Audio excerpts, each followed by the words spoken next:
तो वेलकम है दोस्तों, आप सभी का नमस्कार है आप सभी के इस वीडियो में। एंड इस वीडियो में हम लोग बात करने वाले हैं जितने भी लोग IRC पॉलिटिकल साइंस रखे हैं अपने ग्रेजुएशन में, ठीक है। तो सेमेस्टर 2 में IRC पॉलिटिकल साइंस के पेपर के बारे में बात करेंगे हम, ठीक है। पॉलिटिकल साइंस राजनीतिक विज्ञान IRC पेपर 2 यानी कि सेमेस्टर 2 में किस टाइप के क्वेश्चन आएंगे और उसका आंसर क्या होगा, सिलेबस क्या होगा, ठीक है, सब कुछ जानेंगे। सबसे पहले सिलेबस देख लीजिए। इसमें आपको पढ़ना है basic concept of political science, ठीक है। एंड यह सब्जेक्ट जिस यूनिवर्सिटी का है, चाहे आप झारखंड के किसी यूनिवर्सिटी से हो या फिर भारत के किसी यूनिवर्सिटी से, अगर आपका सब्जेक्ट यही है basic concept of political science, तो आपके सभी क्वेश्चन इसी पेपर से रहेंगे। लेकिन ध्यान रखिएगा, किंतु अगर आपका subject basic concept of political science नहीं है तो एक भी क्वेश्चन टच भी नहीं करेगा, ठीक है। मैं पहले बता देता हूँ। अब देखिए, फुल मार्क्स 100 है जिनका यूनिवर्सिटी में, उनके लिए पासिंग मार्क्स होगा 40, ठीक है। जिनका फुल मार्क्स 75 होगा उनके लिए होगा पासिंग मार्क्स कितना, 30। अब देख लेते हैं, तो यहाँ पे आपके टोटल 7 यूनिट है पढ़ने के लिए। और अब हम लोग क्वेश्चन आंसर करते जा रहे हैं। इसमें हम लोग क्या क्या करेंगे पहले वो वही मैं बता देता हूँ, ठीक है। पहले करेंगे हम लोग क्वेश्चन और उसके आंसर बता देंगे, ठीक है। फिर सब्जेक्टिव क्वेश्चन है और ऑब्जेक्टिव क्वेश्चन है, long answer type, short answer type सभी हैं इसमें। उसके बाद कुछ चीज़ें बता देता हूँ, जैसे कि 5 मार्क्स का अगर आपका एग्जाम में आता है तो उसका आंसर आप लोग 100 शब्दों में कीजिएगा। 100 शब्द माने एक खड़ा पन्ना में 2 पेज होते हैं, तो एक खड़ा पन्ना का एक साइड में देना है, ठीक है। अगर आपके एग्जाम में 10 मार्क्स का क्वेश्चन आएगा तो उसी हिसाब से देना है 200 शब्दों में। 15 या 20 मार्क्स का क्वेश्चन आता है तो उसका आंसर आप लोग 300 शब्दों में कीजिएगा, उससे ज़्यादा नहीं, ठीक है। क्योंकि आपके पास समय कम रहता है, 3 घंटा समय रहता है और बहुत ज़्यादा क्वेश्चन बनाने होते हैं, ठीक है। 100 पेज माने एक खड़ा पन्ना का एक साइड। इस तरह से संतुलन बना के लिखिएगा ना, तो आपके एग्जाम में एक भी क्वेश्चन नहीं छूटेंगे और मार्क्स भी अच्छे आएंगे। पहला क्वेश्चन है, चलिए देखते हैं। क्वेश्चन है कि राजनीतिक सिद्धांत के प्रकृति का वर्णन करें। इंग्लिश में है कि explain the nature of political theory, ठीक है। पॉलिटिकल थ्योरी क्या है, राजनीतिक सिद्धांत की नेचर क्या है, ठीक है, इसको बताना है। देखिए यहाँ पे बहुत अच्छे से आंसर बताया गया है, इसको पढ़ लेना है और अपने से एक छोटा सा इसको नोट बनाना है, ठीक है। जो यहाँ पे आंसर दिया गया है इस आंसर पे आपको नहीं लिखना है, आपको खुद से एक आंसर बनाना है, यहाँ से केवल पढ़ के नॉलेज लेना है, ठीक है। सभी क्वेश्चन में यही रूल फॉलो करना है। दूसरा क्वेश्चन है कि राजनीतिक सिद्धांत के महत्व की विवेचना करें। इंग्लिश में है कि discuss the significance of political theory, ठीक है। राजनीतिक सिद्धांत की क्या महत्व है, कौन कौन सी विशेषता है, इन सब के बारे में आपको बतानी है। और एक चीज़ मैं बताना चाहूँगा कि दोस्तों आपने पॉलिटिकल साइंस लिया है, यह one of the top subject होता है BA का, ठीक है। BA में एक टॉप सब्जेक्ट माना जाता है यार। हिस्ट्री होता तो बहुत ईजी होता, हिंदी होता तो बहुत ईजी होता, ठीक है, सोशियोलॉजी होता तो ईजी होता इसके मुकाबले, लेकिन पॉलिटिकल साइंस थोड़ा सा टफ होता है। तो इस बात को सोचिएगा कि हाँ यार अब लिए हैं तो पढ़ना तो पड़ेगा, मेहनत थोड़ा ज़्यादा करना पड़ेगा, ठीक है। इस बात को पहले से आप लोग ध्यान में रख लीजिएगा। आगे देख लेते हैं नेक्स्ट क्वेश्चन। तो ये क्वेश्चन काफ़ी ज़्यादा लंबा है और यह यदि आ गया एग्जाम में तो 20 मार्क्स से कम नहीं आएगा या 15 मार्क्स से कम नहीं आएगा, ठीक है। क्वेश्चन है अगला कि प्रश्न है राजनीतिक विज्ञान का अन्य सामाजिक विज्ञान के साथ संबंध बताना है, ठीक है। Discuss the relation between political science with other social science. तो पूछा जा सकता है कि राजनीतिक विज्ञान का आप अर्थशास्त्र के साथ संबंध बताएं, राजनीतिक विज्ञान का इतिहास के साथ संबंध बताएं, राजनीतिक विज्ञान का भूगोल के साथ संबंध बताएं, राजनीतिक विज्ञान का जो है मानव शास्त्र के संबंध बताएं। किसी के बारे में भी पूछा जा सकता है या फिर सब के बारे में पूछा जा सकता है, जैसे कि ये है राजनीतिक विज्ञान और इतिहास का संबंध, ठीक है। तो अभी मैं एक बात बताऊँगा, ये सब को बता देता हूँ। राजनीतिक विज्ञान और अर्थशास्त्र का संबंध, ठीक है, relation between political science and economics. अगला है राजनीतिक विज्ञान और मनोविज्ञान के बीच का संबंध क्या है, ठीक है, साइकोलॉजी जिसको बोलते हैं। नेक्स्ट है राजनीतिक विज्ञान और नीति शास्त्र यानी कि एथिक्स के बीच का संबंध क्या है, जिसको दर्शन शास्त्र भी आप लोग बोल सकते हैं, ठीक है।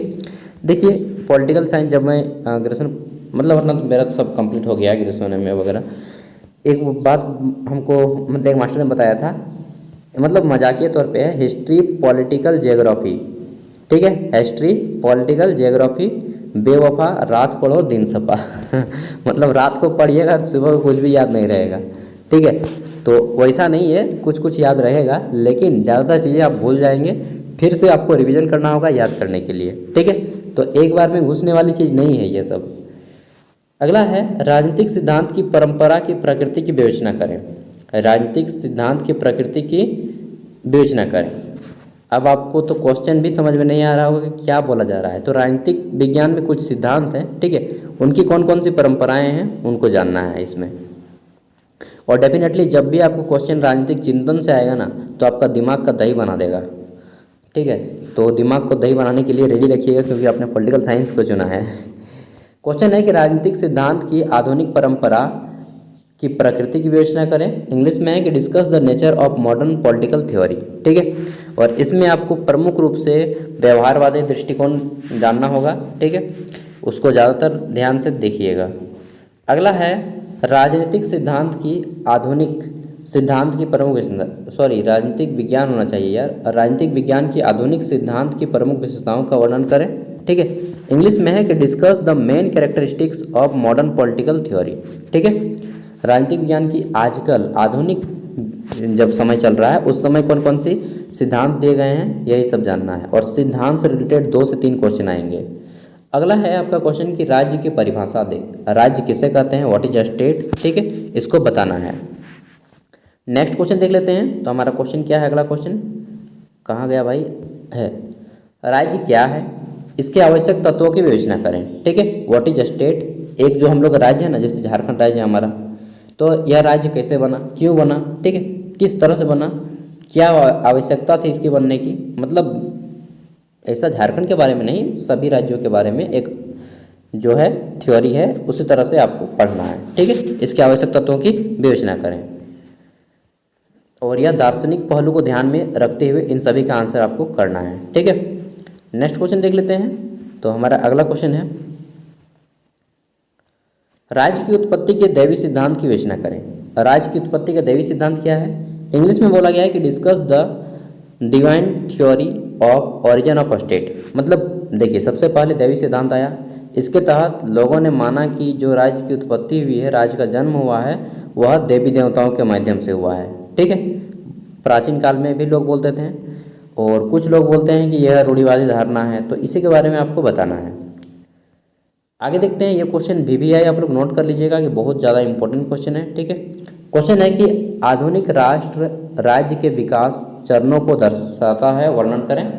आधुनिक जो राष्ट्र है, आधुनिक देश राज्य के विकास चरणों को दर्शाता है, वर्णन करना है। इंग्लिश में है कि trace the growth of modern nation state explain, ठीक है। अगला क्वेश्चन है कि प्राचीन काल से लेकर वर्तमान काल तक राज्य के विकास का वर्णन करें। इंग्लिश में है कि describe the evolution the state from the primitive time to the present time, ठीक है, या प्रेजेंट डे। इसी क्वेश्चन को तीसरे भाषा में लिखा गया है, केवल भाषा का अंतर है, क्वेश्चन का आंसर एक ही होगा। आधुनिक राष्ट्र राज्य के उदय और विकास का वर्णन करें, ठीक है। आधुनिक राज्य का उदय किस प्रकार हुआ। देखिए दोस्तों, सबसे जो ज़्यादा बल दिया जाता है कि राज्य कैसे बना, तो यह विकास के सिद्धांत पे बना। कैसे विकास का सिद्धांत हुआ, सबसे पहले परिवार बना, फिर परिवार से समूह बना, समूह से फिर समाज बना, ठीक है, समाज से फिर धीरे धीरे करके वर्ग बना, वर्ग से फिर राज्य बना, ठीक है, गांव बना, कस्बा बना, इस तरह से धीरे धीरे करके राज्य बन गया। यानी कि विकास होते गया और विकासवादी सिद्धांत को ज़्यादा वैल्यू दिया जाता है दैवीय सिद्धांत के तुलना में, ठीक है। तो आपको इस तरह से इसका आंसर करना है। अगला क्वेश्चन है कि संप्रभुता की परिभाषा दें, इसकी विशेषताएं बताएं, ठीक है। Define the sovereignty, what are its characteristics. अगला है कि संप्रभुता क्या है, इसकी विशेषताओं का वर्णन प्रस्तुत करें, ठीक है, विवरण प्रस्तुत करें। What is sovereignty, describe it's characteristics. तो संप्रभुता क्या है, ठीक है, इसको भारतीय संविधान के बारे में भी आपको जानना है। संप्रभुता एक आंग्ल पर्यायवाची सावरनिटी लैटिन भाषा का शब्द है। ये क्वेश्चन ऑब्जेक्टिव में आ सकता है कि किस भाषा का शब्द है संप्रभुता, ठीक है, तो इसको भी आप लोग नोट कर लीजिएगा। ऑब्जेक्टिव भी आपको खुद बनाते जाना है। संप्रभुता की परिभाषाएं जो विभिन्न राजनीतिक विद्वानों द्वारा दिए गए हैं उसको जानना होगा इसमें आपको, ठीक है। अब कुछ क्वेश्चन हैं जो कि ऑब्जेक्टिव हैं, तो चलिए अब हम लोग ऑब्जेक्टिव को भी कर लेते हैं, ठीक है। तो यहाँ पे हमारे ऑब्जेक्टिव क्वेश्चन शुरू होते हैं। देखिए क्वेश्चन है कि एक स्वतंत्र एवं अनुशासित ज्ञान के रूप में राजनीतिक विज्ञान का विकास कब प्रारंभ हुआ? तो 15वीं से 16वीं शताब्दी में इसका विकास प्रारंभ हो गया। ठीक है, इस तरह से टोटल आपके यहाँ पे 29 क्वेश्चन दिए गए, इन सभी को कर लीजिएगा। इसका पूरा का पूरा PDF आपको वीडियो का डिस्क्रिप्शन में दिया जा रहा है। ठीक है, तो आप लोग इस PDF को डाउनलोड कर लीजिएगा एंड जितने क्वेश्चन हैं उन सभी को आपको खुद से पढ़ना है एंड खुद से नोट्स बनाना है।